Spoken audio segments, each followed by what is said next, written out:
Let's, of course, start off tonight's conversation with happenings around River State, where the acting national chairman of the People's Democratic Party, PDP, Umar Damagum, has called on the Independent National Electoral Commission, INEC, to promptly organize by-elections to fill the 27 vacant seats in the River State House of Assembly.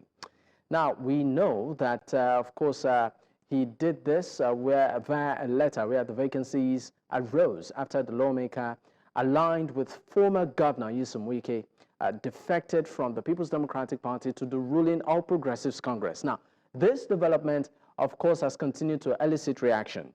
In a letter titled Demand for Immediate Conduct of Fresh Elections in 27 state constituency of Rivers State, which have become vacant pursuant to Section 109, subsection 1G of the Constitution, dated November 13th, 2024, Damagum did highlight the unlawful defection of the 27 lawmakers to the All Progressives Congress on December 11th, 2023, where he stated that according to the Constitution, their defection had cost them to forfeit both their membership in the party and their legislative seats.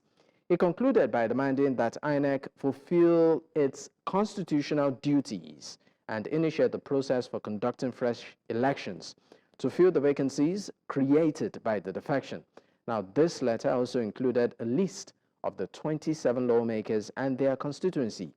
Damagum expressed his appreciation for INEC's commitment, of course, in deepening democracy and keeping to the rule of law. Now, this issue has been ongoing for months now. We've had even on this program where one of the lawmakers, did tell us on the program back then, just a few weeks back, that he never did defect, even when, of course, we did play videos and all to show and show the pictures where, it seemed like they defected because, they were waving the flag and all, but he asserted that they never defected. But apparently, developments have come up, and it looks like all of this, might just be taking a different turn. But we now have our guest on to speak on this issue. That's Tambari Sydney Gbara, is the Commissioner for Environment, Rivers State. He joins virtually. Thank you for your time on the program, Mr. Tambari. Thank you, and thank you for having me. All right, it's also great to have you. Let me start by asking you, you are part of the cabinet of the current administration in Rivers State. The political climate, for observers like us and for many Nigerians who are also following the political atmosphere in Rivers State, how would you describe it, sir? Is it cordial?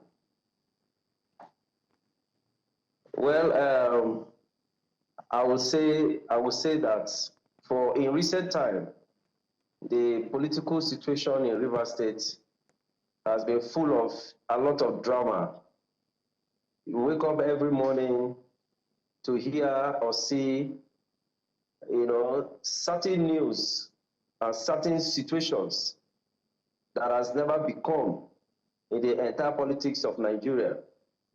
You wake up in the morning and you hear all manner of conflicting courts, judgments by same courts of coordinate jurisdictions, conflicting judgments, such that has never been witnessed before in Nigeria. So what I would say is, it has just been, a drama. And the media, has been feeding facts on the issues of River States. And you can attest to that. You said the media. So, for me, you said the media has been feeding facts on the issues in River State. Of course, River State has been making headline news on newspapers, on media, TV, and all manner. I think the media is just reporting what it sees there. But let me ask you specifics right now, particularly as regards what we have seen in the State House of Assembly, where the 27 lawmakers, there's been a lot of legal crossfire as regards the legality of their retention in the House. As a matter of fact, We've had one of them on this program who did say openly that he never defected. He never defected, no documentation to that. Even when we showed videos and pictures, he said openly that he was just doing all of that in solidarity of the current administration. So my question to you, Mr. Sydney, is this. What do you make of this situation of the 27 lawmakers? What is the position of the government on this?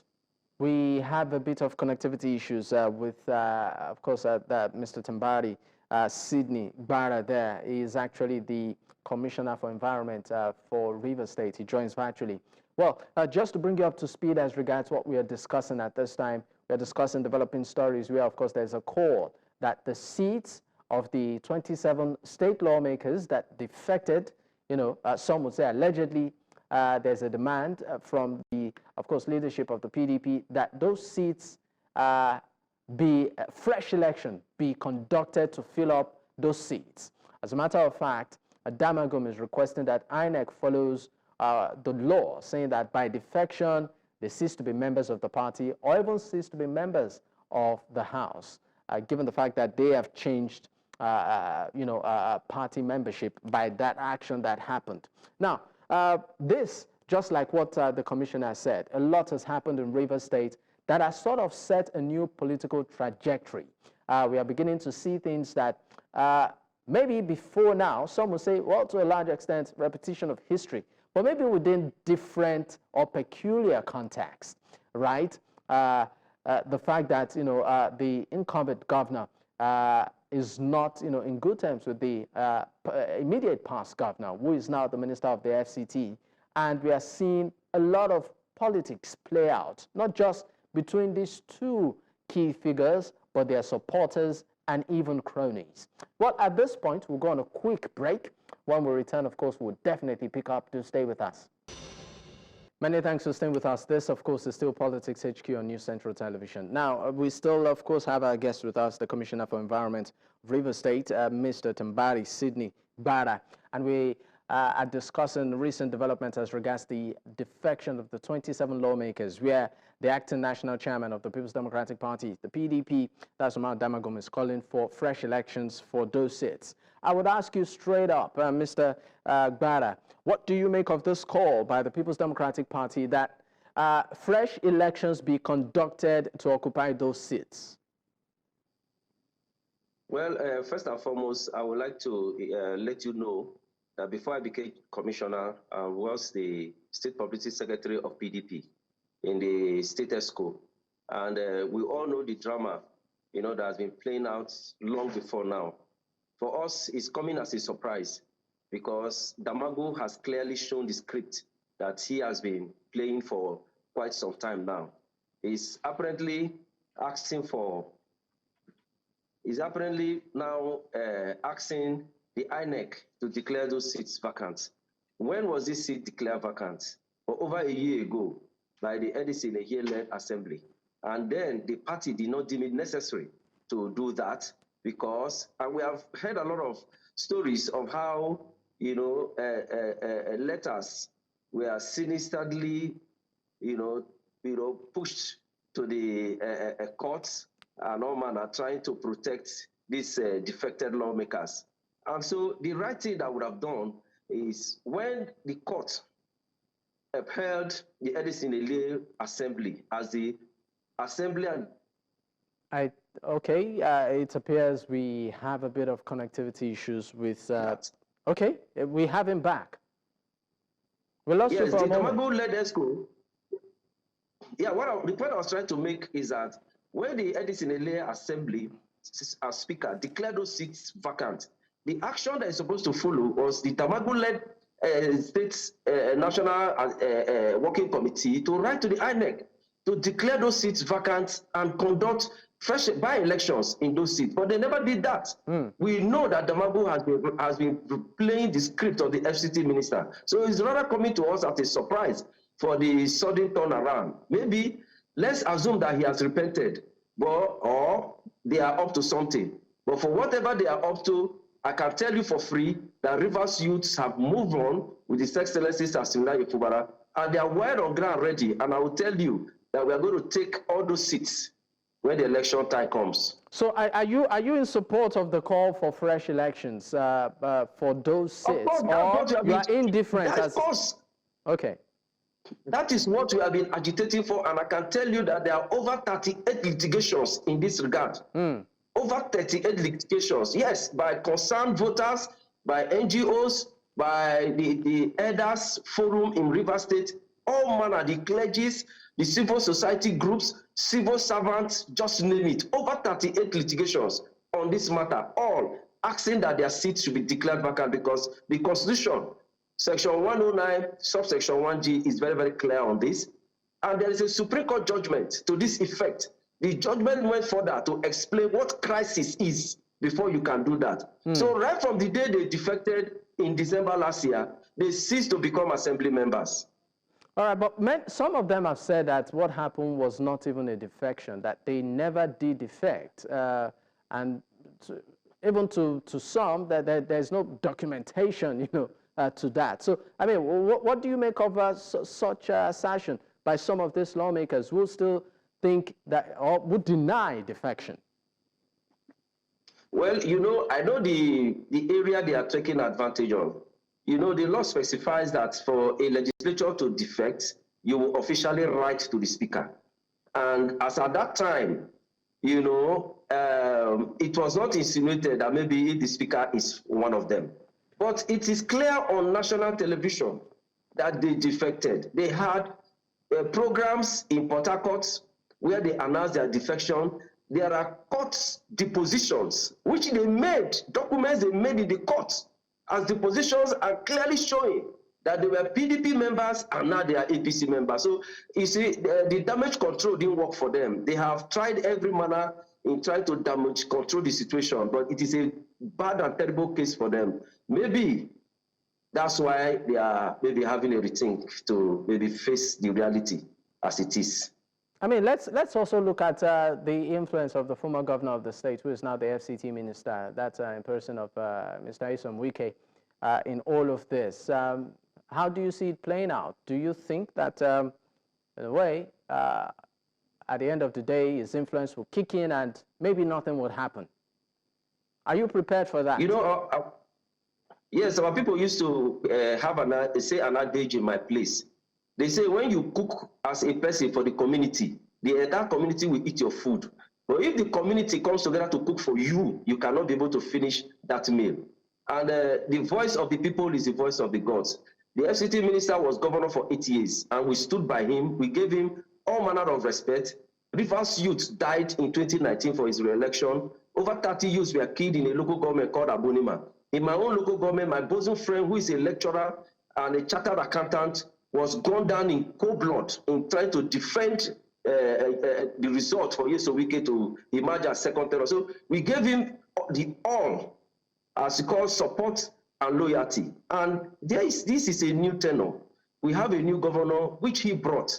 And I don't see any reason for, when you have left office and you think you still want to host. So yes, you can play the role of an elder statesman, the role of a father. Yes, that is the normal thing. It is welcome. But in the situation where you say you are a leader and you're the one perpetrating crisis, we have seen lots, so much so that the allocation of a state should be withheld, not minding the impact, the negative economic impact this will have on the generality of people. I think it's not good for us. It's not good for anybody. And we just hope, that someday. But it keeps making reference to structure, a structure which, of course, has been put in place, which the current administration seems not to follow. I mean, how do you react to this issue of a structure not being followed?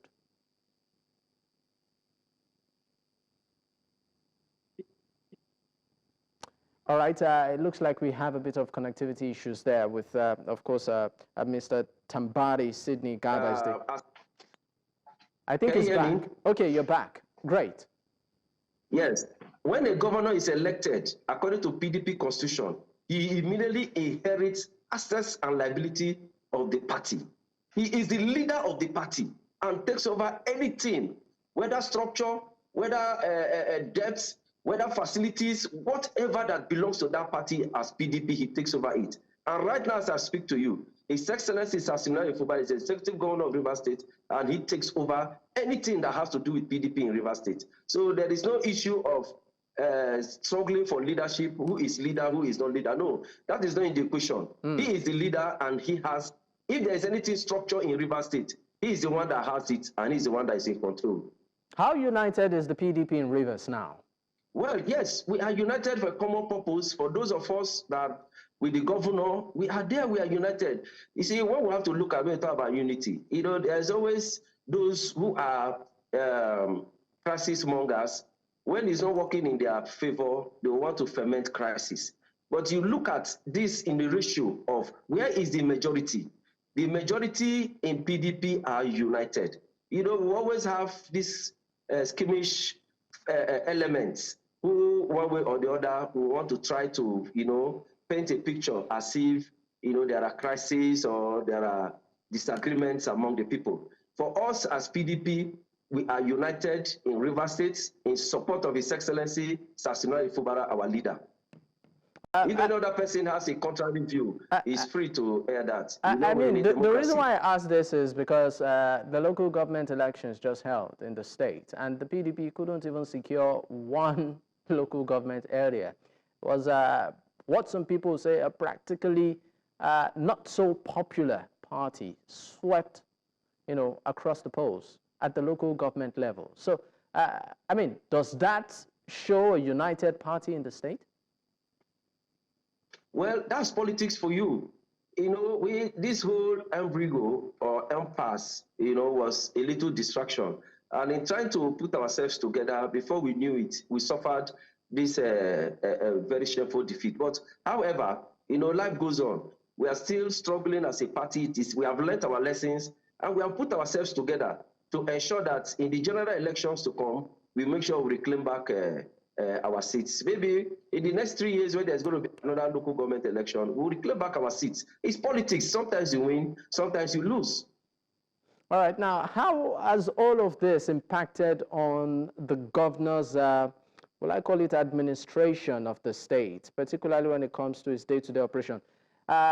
With specific, you know, reference to your ministry, you know, which is, of course, the environment. Has all of this politics impacted in the ability to impact, you know, positively on residents in the state? Well, in the first place, in the face of, you know, all these, our leader and our principal have been calmly, calculatively delivering the goods of democracy in Rivers State. Rivers people have not lacked in any way in the things they are supposed to get from the present administration. So we who are the foot soldiers, we have borrowed a leaf from the tactics with which our principal is deploying to ward off the crisis and still do the needful. So in our ministry, we are not left out. We are giving our people the best. Just only recently, our delegation, led by my humble self, just came in from the COP29, the biggest conference on climate change in the world, which for the very first time, Rivers State was participating to show that other administrations never gave the kind of attention this present administration is giving to ensuring that the environment of the people is safe, is good, and that the people will live in a healthy environment. So we are doing our job. We are ensuring that we enact laws and laws that will protect the environment. We are monitoring the activities of the IOCs to ensure that they operate in conformity to the standard practice as it is prescribed by the environmental laws. So our people are not losing in any way. We are delivering the goods of democracy in all sectors, and we are defending the people and the mandate we gave to the governor.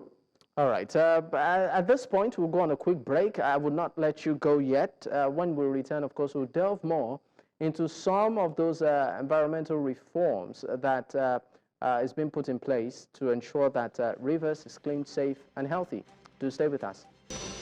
With us. This is still Politics HQ on News Central Television, and of course, we are discussing recent political developments in Rivers State, I still have my guest with me, the Honorable Commissioner for Environment, Rivers State, Mr. Tambari Sydney Gbara.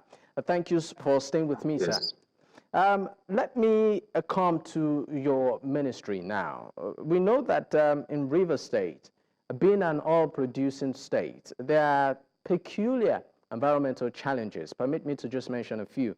You have air and water pollution due to oil spills and, of course, gas flaring. There's also the issue of deforestation and land degradation as a result of activities of many of these companies. And then waste management. I would like you with specifics. What is your ministry doing particularly to tackle these pivotal challenges, given the fact that you said you are just returning from the recent COP meeting or the COP event that happened, recently?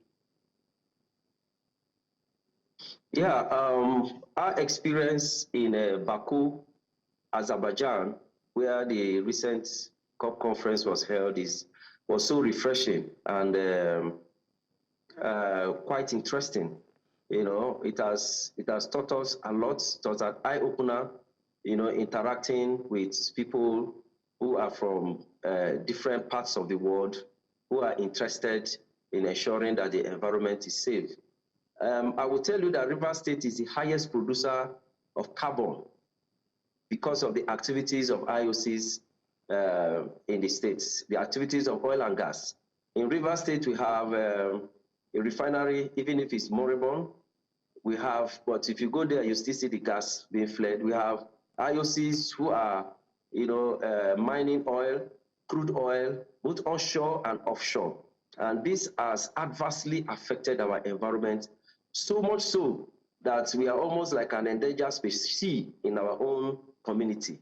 The air we breathe is polluted and contaminated. The water we drink is polluted and contaminated. And this has put us on the edge, ensuring that we, in conjunction or collaboration with the State Assembly, we are able to bring out laws that can regulate the operations of these IOCs. Is it just a situation of laws, or are there other, policies, not just policy now? I'm talking about physical infrastructure to ensure that, even though the environment is impacted, maybe there's some sort of technology being adopted to sort of reverse the impact. I mean, what is being done in terms of concrete, infrastructure to sort of manage the situation? Because we know, for instance, the issue of gas flaring, water pollution affects a lot of people there. Yeah, that's the point I was getting at that. Because, when you talk about gas flaring, there are a lot of advanced technologies that are being deployed, in recent time, which we don't have in Nigeria. And that is the reason why I said our experience in the last conference was very, very refreshing and interesting, because it was an eye-opener for us to, have on hand, see these technologies, see how they work, and see those who have them, and they are interested in bringing it to our, in our country and in our states, to see how they can help us. Now, when it comes to flooding and all that, well, we are doing our best. Only recently, the governor had a flood committee in place. Flood has two kinds of. We have the flash flood that is occasioned by rainfall, and we have flood occasioned by rising in sea level. The one that is occasioned by rising in sea level, you and I have little or nothing we can do about it, because when the dam, maybe in Cameroon, is open, the water goes through the tributaries in the country and drives down to the Niger Delta, and we are the ones that bear the brunt.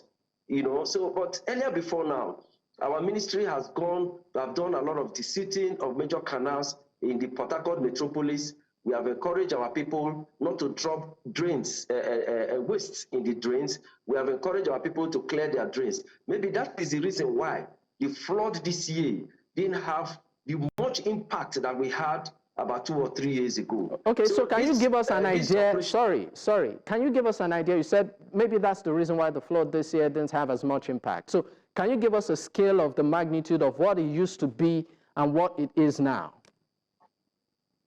Yeah, what we saw about 2 or 3 years ago was a situation where even a major road, the East-West Road, connecting River State to Bayelsa State was impassable.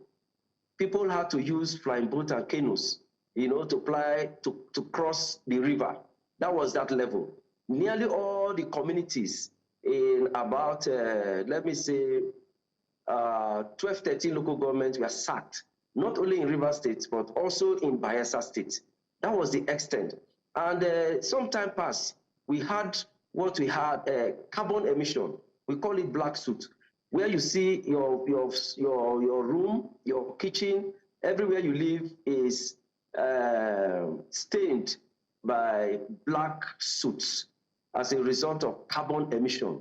As a state, we moved into action to ensure that we regulate activities of the IOCs, make them understand the health challenges this was posing, to our people, and to ensure that they guide their operations such that even if they are emitting, because I know that the country is striving towards stopping gas flaring, but that has not been achieved yet. But while they are doing that, there are certain measures that has to be put in place. And I can tell you that right now as I speak to you, our air index, though not 100% good enough for human inhaling, but at least it's better than how it was. Mr. Gbara, are you there? I think we have a bit of connectivity issues, but we'll go on a quick... 2, 3. Okay. Mr. Gbara, if you can hear me, great. Yes, I can hear you. We lost you for a moment, but we'll go on a quick break. When we return, we'll discuss how, of course, will I call it, takeoff of the Port Harcourt refinery, which we know, of course, would put some sort of extra burden on your ministry, if at all, would have any impact on what you are doing to ensure that, all of this process is managed swiftly. Do stay with us. Many thanks for staying with us. This is still Politics HQ on News Central Television. I still have my guest with me, Mr. Tambari Sydney Gbara, is the Commissioner for Environment, Rivers State. Thank you for staying with me on the program, sir. Now, just before we wrap up the program, the big news which Nigerians woke up to today is the takeoff of the long-awaited Port Harcourt refinery. This, of course, for some would say that that's some sort of extra challenge on your ministry, because we know that projects of this scale and magnitude usually have, byproducts. So are you prepared, and how do you intend to manage, the off products of, a refinery like this, such that it doesn't impact on the people? Is your ministry, does it have anything in place? Yes, in the first place, is a welcome development, or it will be a welcome development for us to see that 1 out of the 3 moribund refineries in the country has started operating, because we know that our economy is petroleum based. When the petroleum prices goes up, it affects the living standard of the people, because now we have fuel at a very high rate, and it's not telling well on our people. So despite the challenges that will go with it, the adverse challenges that will go with that refinery functioning, well, as a ministry, can tell you that we are home and ready. Let me use this opportunity to thank the Minister of Environment, Alhaji Balarabe Abbas Lawal, for the much synergy he has been able to put in place between his ministry at the federal level and that of the state, especially the Minister of Environment in Rivers State. We've had a lot of discussions and engagements, to see that as a state, certain challenges that we cannot be able to meet, the federal ministry can assist us, and they are ready to do that. We have that collaboration already in readiness for the operation of the Port Harcourt refinery. And we are also open to explore other means, that we are going to deploy that has to do with advanced technology, which are some of the things we have been able to see from the COP29. The Honorable Minister himself was at the COP29, and he had a lot of engagement, a lot of talks with his colleagues from other countries and other advanced countries, those stakeholders, major stakeholders in the environment industry. He has had talks with a lot of them. I saw it myself, and I can tell you that a lot is going to come to Nigeria in the area of the environment, not only in Rivers State, not only in the Niger Delta, but the entire country. So I can tell you that as long as we have our big brother up there that is ready to, it has got our back, I think we are ready and we are good to go. Okay, I mean, for many Nigerians, they seem to wonder why it took so long for this refinery to take off. I would just ask you, were there environmental challenges or hurdles that sort of stalled the takeoff of the refinery? Well, the environment is there, at their mercy. I don't think it has nothing to do with the environmental challenges. I think it had to do with the willpower for the Mr. President to, take up that as a priority, which he has done, and we are happy, to see this happen, and we hope that this will be extended to the other two refineries, that are not functioning in Nigeria.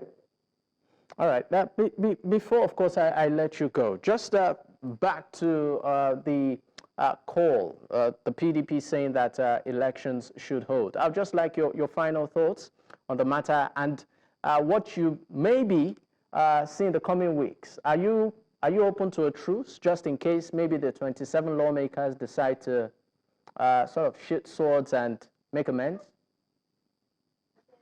Well, truce, yes. The governor had opened the doors and windows for truce, when he signed that presidential proclamation, which was supposed to be a kind of a palliative measure to foster peace in Rivers State. We saw the points, in the 9 points on that presidential proclamation, 8 were completely on the governor. And he was ready to attend to them, and we saw the much that he did in attending to them. While in the process, we saw the assembly coming up every day with all manner of retrogressive, enacting and reenacting all manner of retrogressive laws that were taking the state backwards. So this is politics. They said no permanent friend, no permanent enemy. If at any point they feel they have erred and they meet the governor, who is their leader, to ask for forgiveness, he's a kind-hearted man that, he has the heart of gold.